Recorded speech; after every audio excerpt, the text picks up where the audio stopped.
Good morning, everybody. Today, we are doing chapters 13a and 13b, prokaryotes and protists.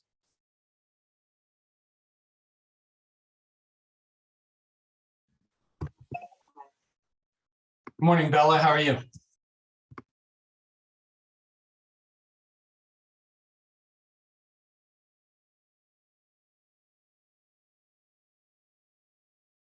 Good, good. I hope you're ready with chapters 13a and 13b. I'm going to go ahead and get started. We'll add anybody else who happens to come in.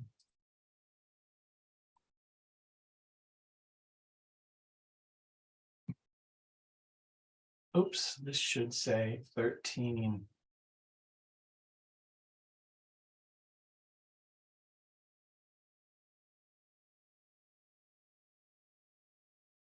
Okay, we're talking about bacteria and other prokaryotes, chapter 13a. Where are prokaryotes? Well, they're everywhere. You find them anywhere there's anything where there's life, you're going to find prokaryotes. Wherever there's life, there is prokaryotes. So mostly bacteria. They outnumber all eukaryotes combined. So if you tallied up all the bacteria and similar organisms,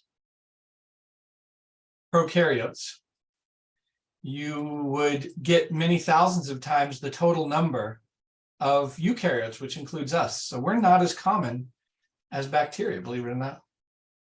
They can make you sick, but they can also be beneficial. So we focus on bacteria that make us sick, but we also use bacteria for creating, we talked about how we use them for genetically modified medicines and things like that, but we also use them in the production of food. We'll be talking about that here in a bit. Okay. So most prokaryotes, those are I don't know if you remember all the way back from chapter 1, prokaryotes are the organisms that don't have organelles, bacteria-like. Well, there's a group that's of even more simple organisms that are called archaea, but most prokaryotes are actually bacteria, which is what we're used to. But archaea, the name literally means ancient ones, as in archaeology, the study of ancient times. But archaea are an extremely old group of prokaryotes, and they're actually simpler and more ancient than bacteria. Now, the key to archaea is they can live in really extreme environments, places that nothing else can live. Now, once you start thinking about this as we move through the last few bits of the class, and that is, where do organisms live? Well, they don't always live somewhere nice. Sometimes they live someplace that's really awful. And the reason is because nothing else can live there. Now, if you remember, we talked about this in the chapter on evolution, which was competition, right? So if you want to live somewhere where there's less competition, you live in a really awful environment if you can, and that way you have the place to yourself. So they live in really extreme environments. Now, this is the first time they're called extremophiles, and that means they live in places nothing else can live. So these extreme halophiles live in very salty environments. What we're looking at here are evaporative salt ponds. So what they do in the Bay Area, this is near San Francisco, they let seawater in, and in the seawater are bacteria, but also a lot of salt. So what they do is they lay it out in these big flat ponds, and they let the water evaporate. Now, if you guys know how evaporation works, only the pure water leaves, leaving everything behind. And one of the things that people like to consume now is what's called sea salt. And if you've ever noticed, sea salt is pink. So why is it pink? It is because there are bacteria in there. So that pink that you see in your sea salt is because of bacteria that live in the sea salt. Now, they can't make you sick because they like really, really salty environments, way more salty than our bodies. But as you can see, these bacteria are growing, and the edge of these ponds are pure salt. Eventually, all the bacteria die when the water disappears, and they scrape it up and make it into sea salt. This picture shows bacteria growing in evaporative salt ponds.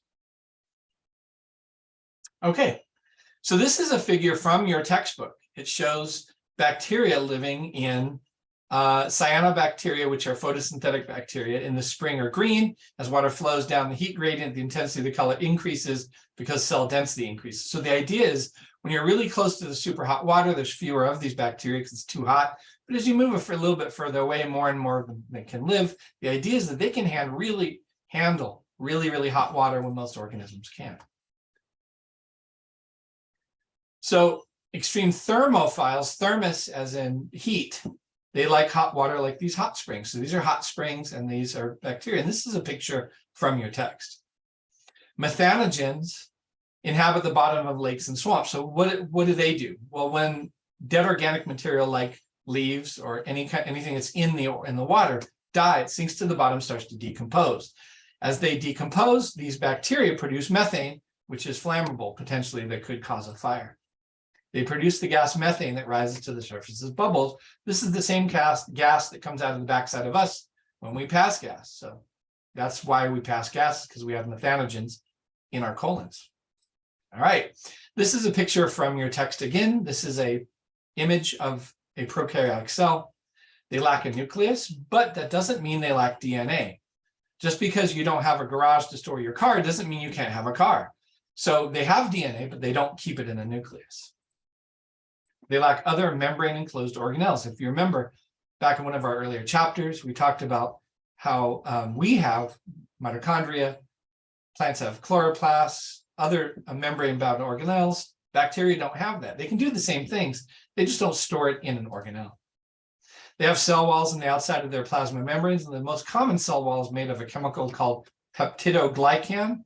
And it's because of that very unique cell wall that we can kill them most of the time with antibiotics. Okay, so we're going to be comparing prokaryotes and eukaryotes. Remember, prokaryotes are the simple bacteria-like. Eukaryotes are everything else that aren't bacteria or archaea. So they have a circular chromosome. If you remember when we talked about bacteria, they have a single large circular chromosome, and then they have plasmids around it.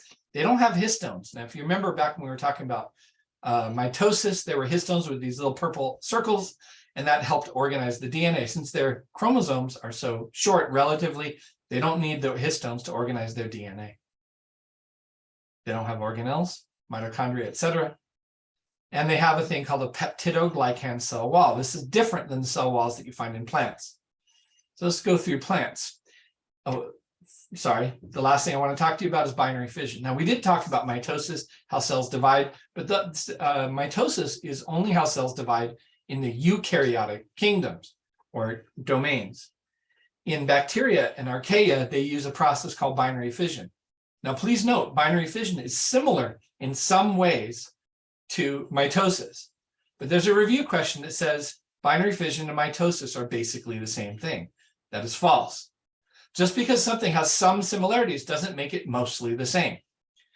If it was mostly the same, I would say it's nearly identical with some small differences, but the opposite is true. There are some minor similarities that it does cause the cell to divide, but it's not basically the same. So that's a false statement for your review and potentially your exam. Okay, so this is the comparison. We do have chromosomes that we find them in a nuclear membrane or nucleus. We do have histones that help coil up the DNA to turn it into those spaghetti structures that we saw in lab if you were in lab. We do have organelles. Now, animals don't have any cell walls, so please keep that in mind. It's a special note. We don't have cell walls. So what gives our body structures are skeletons. But plants have a cell wall that is made out of a polysaccharide called cellulose. We talked about that very early on in the semester, what cellulose is. So a different cell wall. And we do mitosis and meiosis. Remember, mitosis is for growth and meiosis to make babies. Bacteria do only binary fission, which is not the same as these two things. Please make a note. Okay, let's talk about the different shapes that you find prokaryotes in. So you guys have heard of strep throat before. It's due to a thing called a streptococcus. So cocci is the shape, which is basically spherical. And that's this top one. The second one is rod-shaped or hot dog-shaped. Bacillus subtilis that we used to use in lab is this. E. coli is also a rod shape. Spirochetes, spirals, for example, syphilis, which is an STD, is a spiral shape. There's several other spiral bacteria, but they come in these shapes. Okay, most bacteria or most prokaryotes are unicellular, meaning they live as a single cell that don't rely on other cells.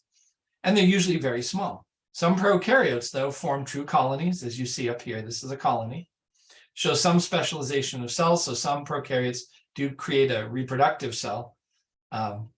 So they're really not multicellular. They just have this ability to make a single cell that does a special job, and some can be very large. Now, if you see this thing compared to the fly, flies are small, but bacteria would be far smaller than even these little white dots that you see here on the surface. Bacteria even much smaller than that. So this is a very large prokaryote that lives inside of a fly and causes the fly to get eaten by a bird so that the prokaryote can finish its life cycle. All right, so let's talk about prokaryotic structures. About half of all prokaryotes are motile. It's kind of like mobile, but motile means the ability to swim. So they use flagella, which are these things sticking out of the back, kind of like a tail. The flagella spins around like a whip and it propels it like a propeller. So this is how they swim. Okay, some prokaryotes can survive extended periods of harsh conditions. What they do is when it starts to get dry, or really hot, or really cold, they put all their DNA and a little bit of cytoplasm in the seed that's called an endospore. And then the rest of the bacterial cell dies. So it's this little teeny tiny core of DNA and a little bit of cytoplasm. So when things get good again, they can germinate just like a seed and they can start to grow again. It's a way that they survive really harsh conditions of drying and especially excess heat. They form endospores similar to cocoons that help them survive. Now, one of the things I'm going to be talking to you guys about, could be an extra credit on an upcoming test, is what happened to Lord Carnarvon when he entered King Tut's tomb. Now, you guys have heard of King Tut and his famous treasures. The guy who discovered King Tut was named Lord Carnarvon. In the early 1900s, he found King Tut's tomb and it had been buried by the sand. That's one of the reasons why grave robbers hadn't already taken all of his stuff and sold it. So they found it as they were digging, and they got to the front of his tomb, and there was a warning. It says, if you come into this tomb, you will be cursed. Now, some of the locals didn't go in because they believed in the curse, but Carnarvon, being a Western person who didn't believe in curses, went ahead and broke the seal, entered the tomb. Now, several days later, he died, as well as several other people who had entered the tomb. So the question is, was it due to the curse? Well, there's a theory that, has been somewhat debunked, but it's a possibility, that it's these endospores that you see on your screen that caused the death of Carnarvon and his people. So what happened was they entered. Now, some of the dust that were on the structures in there landed on them. Now, that dust would have contained endospores of bacteria that lived thousands of years ago. Now, I want you to realize that bacteria evolve as people evolve. And so what we're used to, the bacteria that we see around us in our environment. Now, the bacteria that lived back then were very different. And there's a good possibility that our immune systems are not competent or capable of fighting off the bacteria that lived at the time of King Tut. How could they survive so long? In that dry condition, they formed the endospore. So some people postulate or theorize that the dust got on them, they got bitten by a mosquito.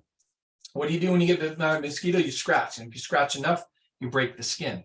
If you break the skin, the bacteria that are on your skin can get into your blood and cause sepsis and death. So there's a possibility that curse was due to the endospores that landed on Carnarvon and his digging team when they were in there. So does that mean the curse is true? Well, you go figure it out. Now, if you want more details on that, look up online, just Google King Tut's Curse, Lord Carnarvon. It's C-A-N-A-R-V-A-N, Lord Carnarvon. King Tut's Curse and endospores. If you type all that in, you'll read a lot more details. Remember, the number of points you get on extra credit has to do with how much detail you put in, not whether you get it right or wrong. I'm not looking for a right answer, but how much can you tell me about this? So this is a theory. And the key to this, by the way, the key to getting the most points is to talk about endospores. I'm not as interested in curses and King Tut and Lord Carnarvon, but the fact that these bacteria could have survived thousands of years in completely dry, hostile conditions due to these endospores. So if you're interested, read more about it online.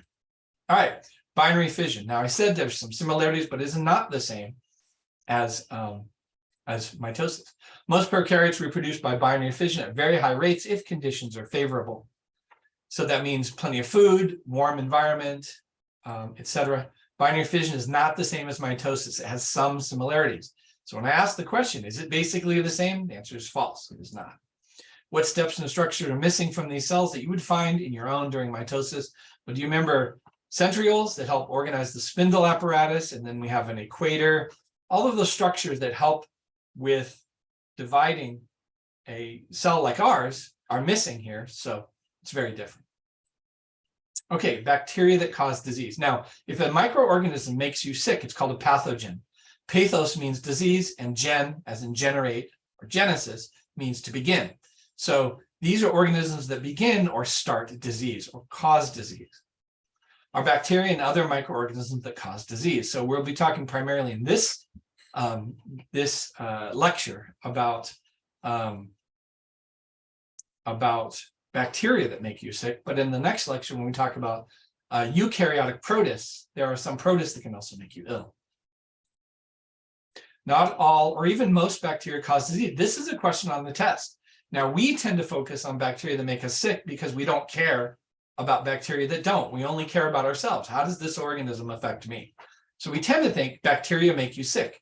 Now, some do, but the vast majority don't. The only ones that can cause us to get sick are the ones that live in and on people. There's lots of bacteria that live out in the world that want nothing to do with us. So please note, most bacteria do not cause disease. As a matter of fact, without most bacteria, we wouldn't even be alive on this planet. And I'll be talking more about that later. Okay, most pathogens cause disease by producing poison. So the organism lives inside of you. They create this poisonous substance as either part of their body or gets exuded or squeezed out of their cells. And that, when it reacts with your body, makes you sick.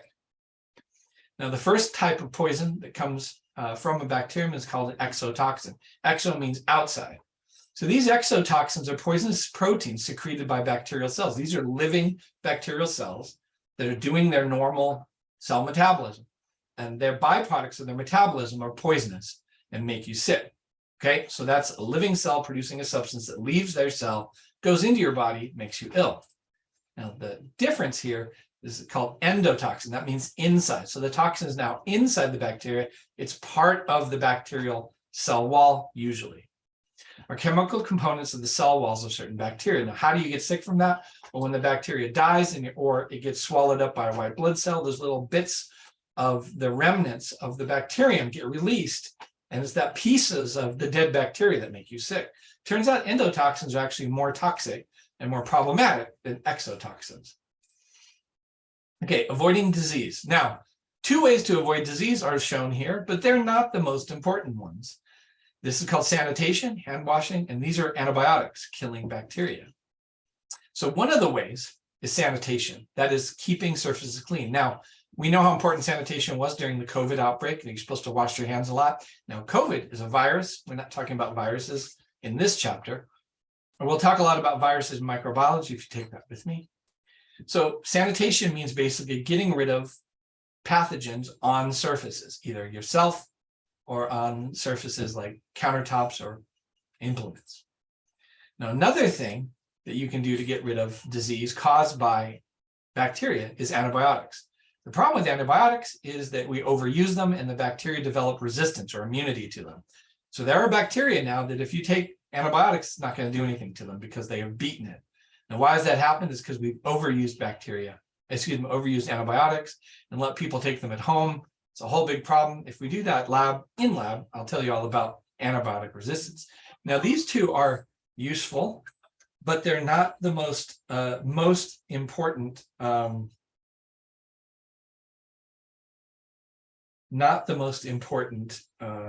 ways of reducing bacterially caused diseases. The most important is education. Now, you might think, what does education do to kill bacteria, to avoid disease? Now, the reason why education is number one is because of the statement that says, if you give a man a fish, he eats for a day. If you teach a man to fish, he eats for a lifetime. So if you have people wash their hands, that's great. If you have people take antibiotics, that's great. It does good a little bit while they're doing it. But the reason why education matters is not only do you end up having an education that gives you more money to invest in the society so that you can maintain the separation between drinking water and wastewater, which we take for granted, right? But if you understand why you're using these things, why you need sanitation, why you take antibiotics, it gives you a lifetime of protection because you make better choices. So instead of just handing someone an antibiotic and say, take this, if you explain what it's doing, and most importantly, separating dirty material from clean material. And in some third world countries, when they go to the bathroom, that stuff, the waste, goes right into the river, and then people downstream drink the river water, and they don't know that it's a problem, and they get very sick. So education not only generates more money so that we have the money to build water treatment centers and make sure our water stays clean, but it also gives us an understanding of why it's important to do those things. So education is number one, and these other two are important as well. Okay, so let's talk about some bacterial diseases. The first is called Lyme disease. Now let me explain how it works. We'll do the notes and I'll explain it. It's caused by bacteria carried by deer ticks. So the bacteria inside of these ticks living in their salivary glands, and I'll explain why that's important. When the tick bites you, the bacteria enter your blood. So this is the process. Now take notes. The tick have bacteria in their salivary glands that have migrated from their stomach. So what happened was they ate a deer, not a whole deer. They drank blood, They drank blood from the deer. And the deer had bacteria in its blood. The blood went into the stomach of the tick, and then the bacteria made their way out of the stomach of the tick into the salivary glands. What's the significance of this? Well, when a tick or a flea or anything like that bites you, they inject their saliva into you. Now, the question is, why do they do this? Well, it has two functions.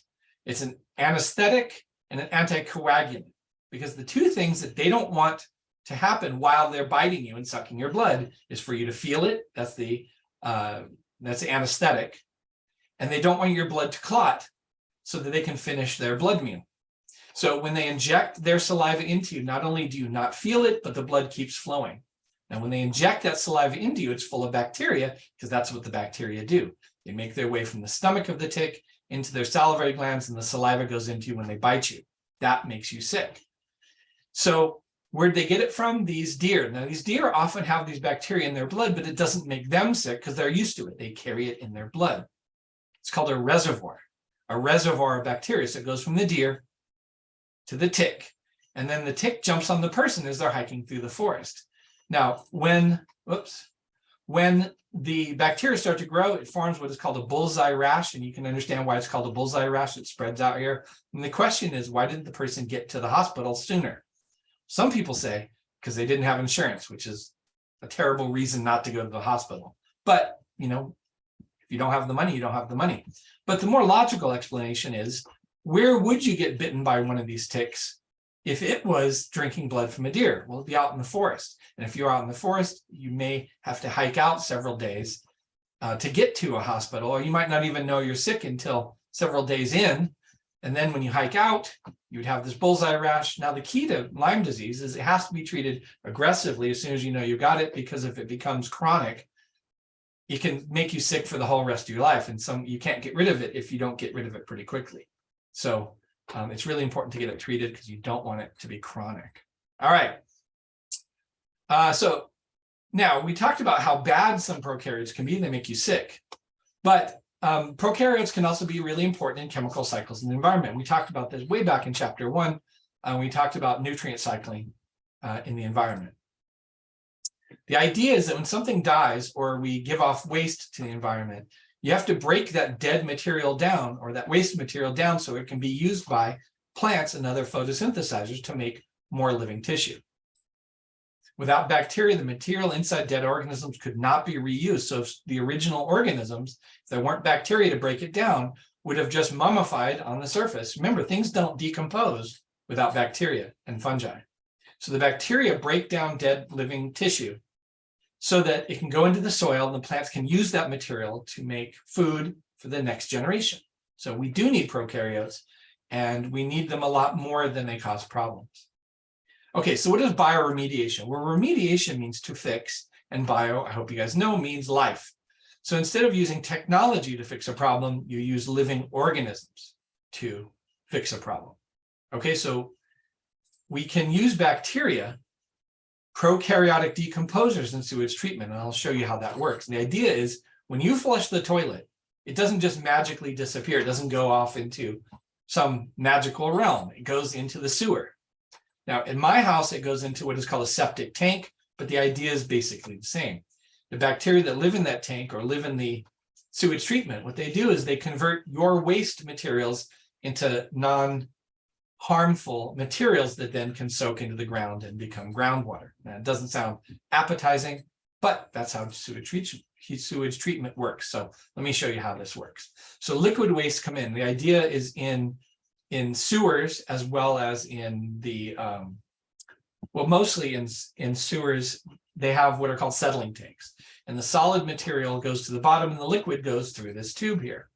Well, the liquid waste goes in here and gets pumped and sprayed across these rocks. And you can see it being sprayed across the rocks. Now, the rocks are covered with bacteria. So what is significant about that? As that water that's basically toilet water, minus the solid stuff, goes across these rocks and settles in, the bacteria convert your waste into non-harmful materials that is basically fertilizer. And so that you can take that outflow and spray it onto plants and they will grow. So when you're in LA, when they talk about reclaimed water, this, like for example, they say this plant bed is watered with reclaimed water. This is the reclaimed water. So that's why they tell you, so you won't drink out of that sprinkler. I don't know who drink out of a sprinkler, but they want to let you know that this came from this. Now, in many places, they take the outflow and they just send it out into the ocean. I think that's a big problem because it's still fresh water. If you filtered it well enough, you could then reuse it. Now, most people think it's disgusting. Why would you want to reuse it? Well, in California, where I live, where most of you who are watching live, we're in a drought. And so dumping all that water into the ocean is not a good choice if we're going to be able to have enough water for the millions of people that live here, and more people are coming into California every day. So if we don't find a way to clean the water that we use and reuse it, we're going to run out of water. And this is one of the ways that we clean the water, is this way. Now, this is a picture from your book, Figure 1310, Cleaning Up Oil After the Valdez Spill in Alaska. This was decades ago. The workers hose oil from the beaches and then use a floating boom to corral the oil, which was finally skimmed from the water surface. Some species of bacteria are able to solubilize, that means to make liquid. You guys know that oil and water doesn't mix, right? But solubilize means makes it go into the water and break it down into materials that can be used by photosynthesizers. One of the most catastrophic consequences of oil spills is the damage to the fauna. Fauna means animals. And you can see this is a bird that's had its feathers covered with oil. It can't fly this way, and they often die. But the idea is if you spray bacteria on it, not only does it keep it from globbing onto the bird, but it also allows it to dissolve in the water and be used by photosynthesizers in the ocean as food. So this is bioremediation. Okay, so what else are bacteria? This may not be in your notes. By the way, if you ever see anything in the presentation that's not in your notes, take some brief notes on it, but it's probably not going to be in the review questions and probably not going to be on the test. Okay, without bacteria and fungi and other decomposers, no life could exist on the planet, for the reason I told you, that you have to take dead material and recycle it. The recycling is from these decomposers. Bacteria used in the production of food like yogurt and cheese. That's why yogurt tastes like it does and cheese tastes like it does, is because bacteria are put into milk and it goes bad in a very certain way, and that becomes yogurt and cheese. Cheese is basically spoiled milk that's been spoiled with a type of bacteria that tastes good. Bacteria live in your large intestine and produce vital vitamins like vitamin K that you need to clot your blood. So without bacteria in your large intestine, you would not be able to clot your blood and you would bleed to death if you got cut. Interesting. So this may not be in your notes, but take some notes. It's useful information. Bacteria used in research to find cures to disease, as well as the production of genetically modified materials like we talked about in the previous chapter. Okay. That is 13A. So let's go to 13B, which is protists. Okay.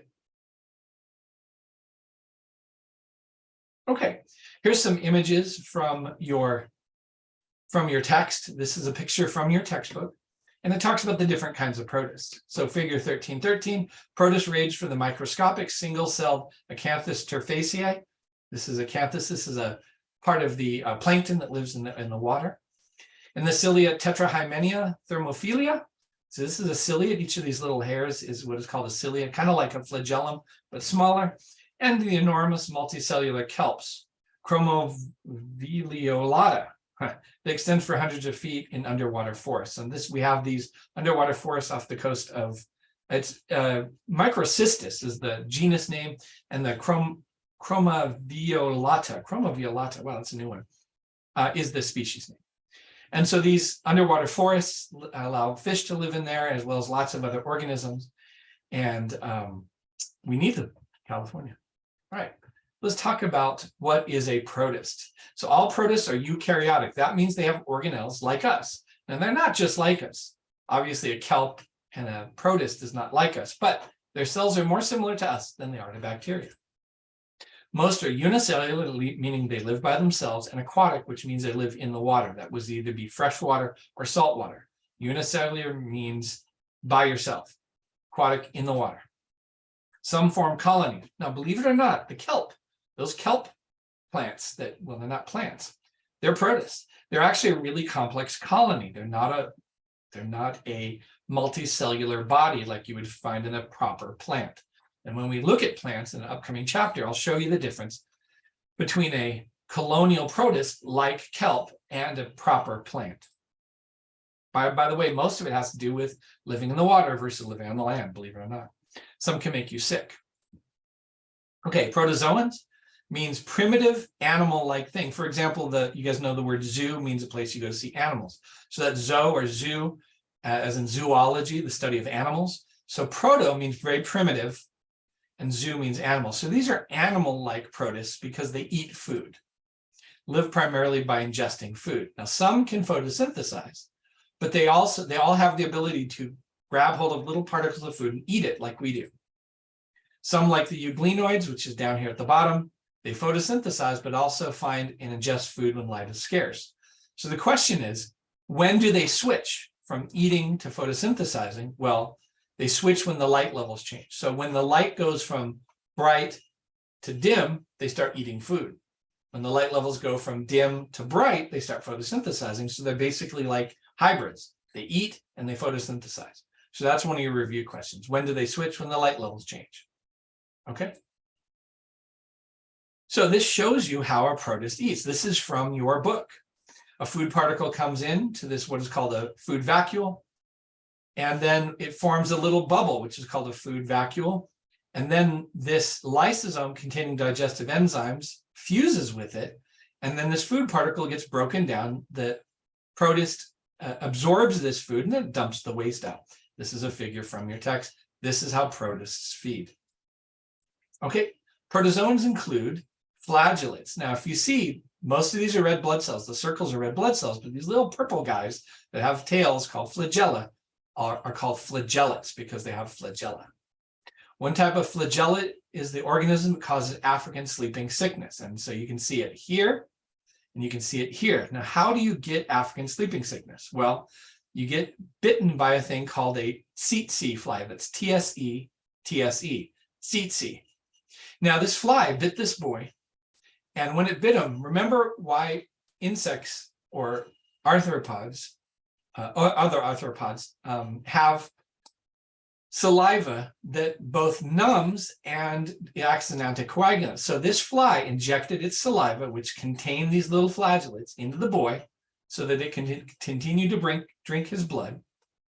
But when it went in here, this thing went into the boy's blood and started populating. What it does, it starts destroying red blood cells. You can see a destroyed red blood cell there.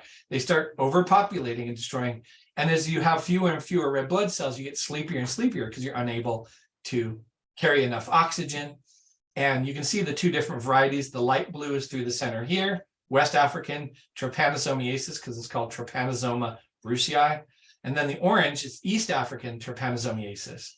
So you can see in various pockets here, the orange is East African and all the blue through the center is West African. But they're caused by the same basic organism, the tsetse fly, and these trypanosomes that live in your blood can kill you.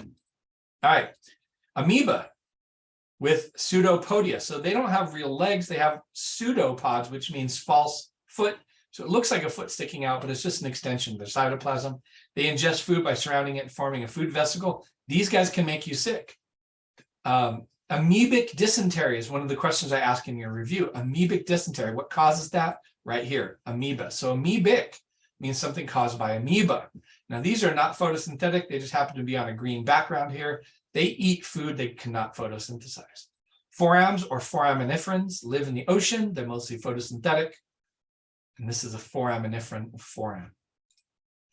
Okay, Now, if you remember, I talked about malaria, and we talked about sickle cell anemia. So this is the organism that causes you to have malaria, and sickle cell anemia is a gene that helps protect you against it. Now, if you look at how this organism, this big circle, is attached to the red blood cell, it uses the thing called the apex to attach to the red blood cell.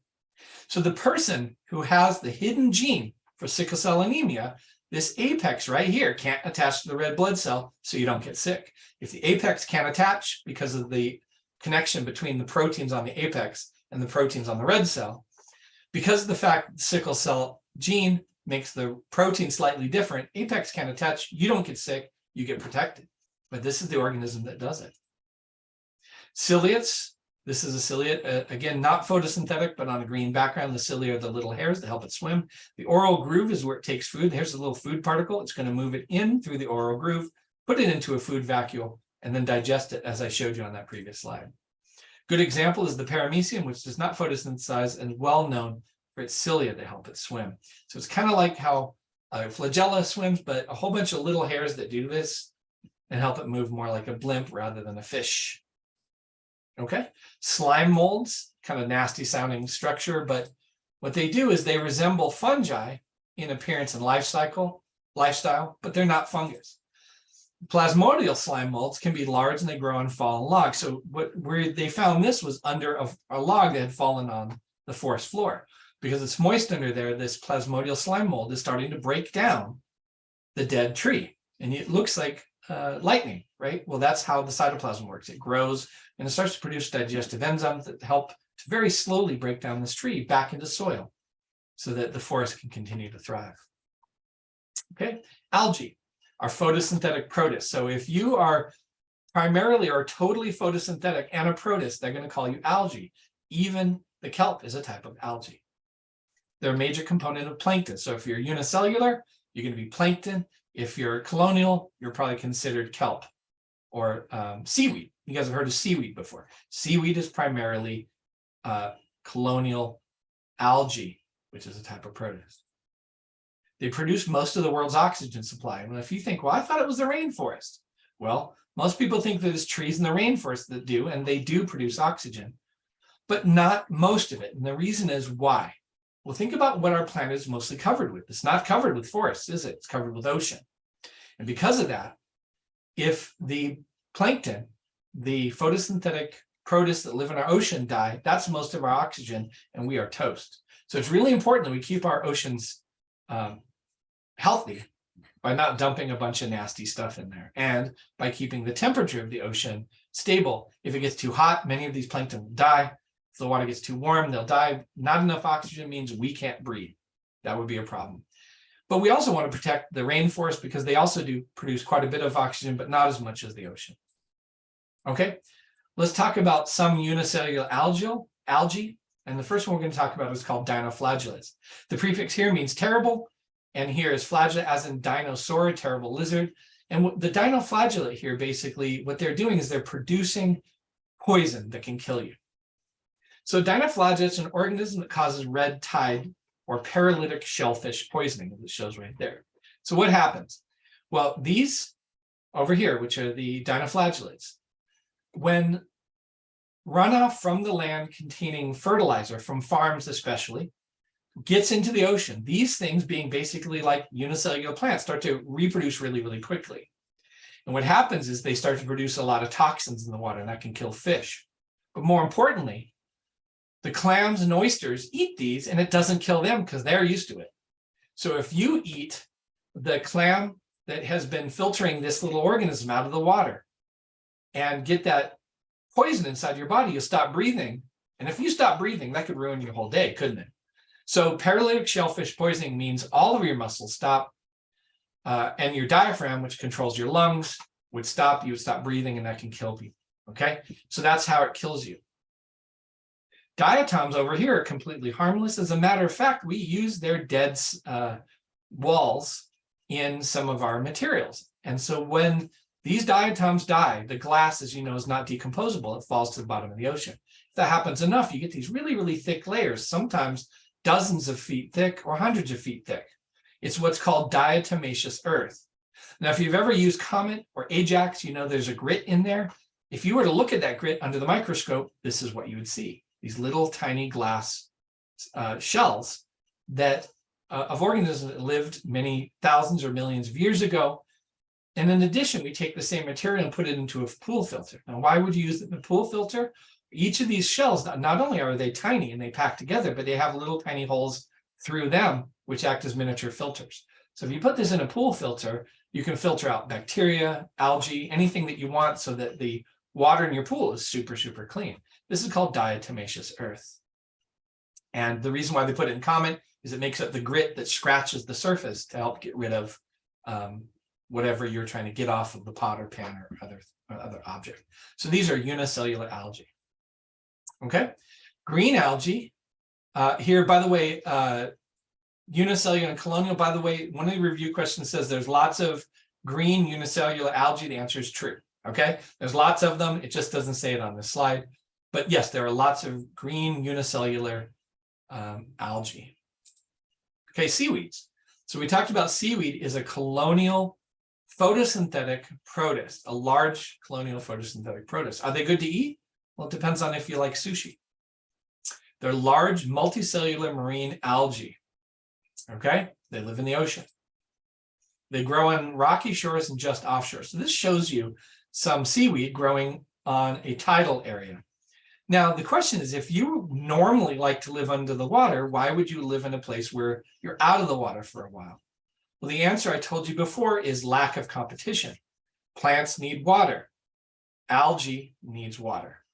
But since most plants can't grow in a place where the waves are pounding on these rocks, and most seaweed can't live in places where it gets dry for half of the time, these particular seaweeds can live here because they can stand the drying that happens during low tide. And then when the water comes up and the waves smash against it, well, they can handle that too. And what that does, it gives them a place to live where nothing else can live, and they have it all to themselves. Some of them are edible. Now, I just saw a movie called Ticket to Paradise. Probably most of you haven't seen it because it's a romantic comedy involving middle-aged people, so it's perfect for me. But one of the lead characters, the young boy who gets engaged to the two lead characters' daughter, he grows algae, and ships it off primarily to Asia to be eaten. So there you go, right in popular culture. But other kinds of algae are made into sushi nori, which is these flat pieces of black pressed seaweed, and they use it to make sushi or rolls. Proper sushi may or may not have the seaweed in it, but sushi rolls have this around it, and I find sushi rolls or hand rolls really, really good. And when you eat that, you're eating seaweed. Now you might think, well, seaweed is disgusting. Well, if you see it on the beach, it does seem kind of disgusting, but if you like hand rolls or sushi, you might really like it. And it interestingly contains a lot of potassium and iodine, things we really need in our bodies. So more and more people are eating seaweed because it's actually good for you, and it grows in the ocean.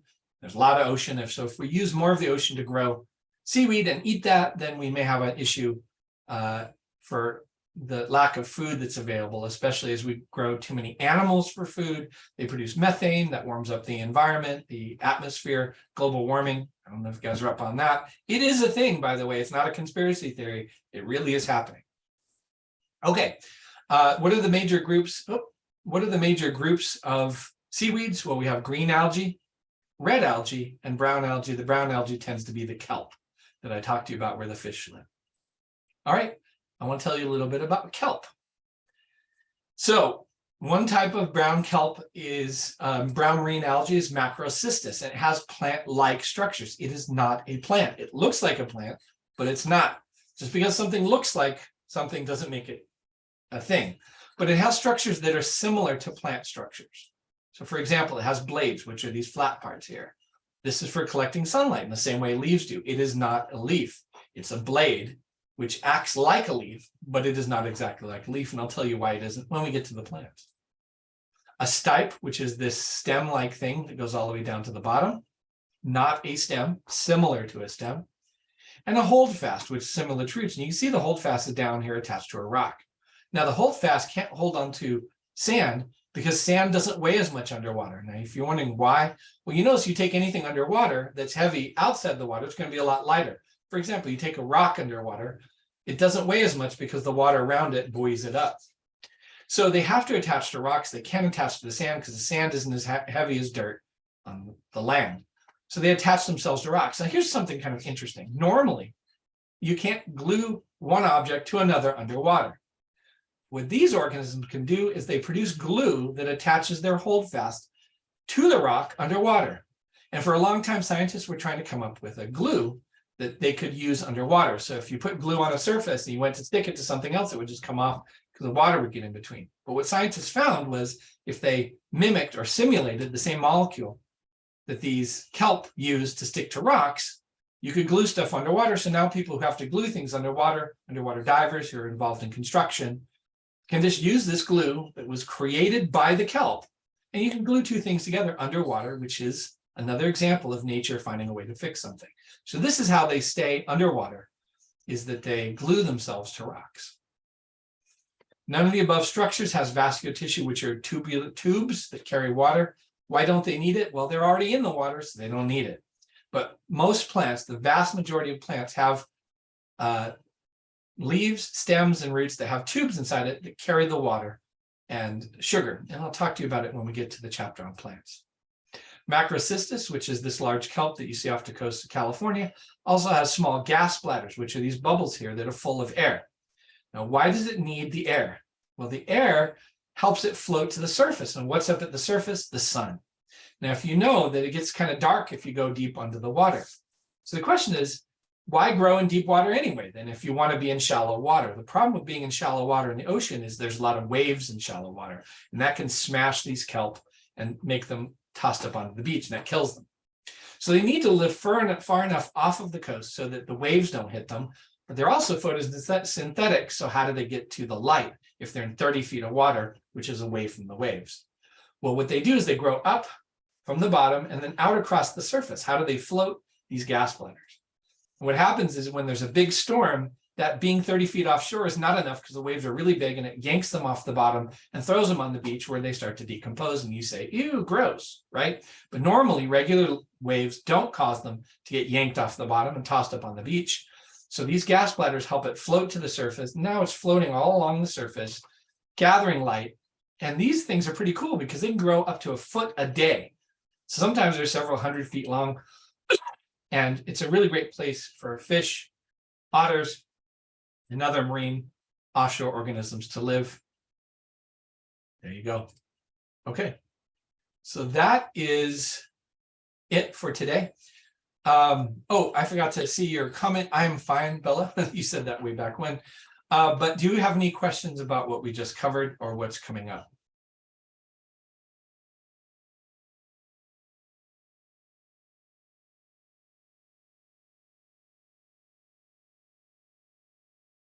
Are you AFK? No, you're not AFK. AFK is away from keyboard. So, okay, I guess you're good. So anyway, if you guys are watching this, I hope you enjoy the rest of your week. And if you're an 18-week student, we'll see you in lab next Monday. Have a good rest of your week. Good weekend. Work on all your stuff. We'll see you then. Bye, guys.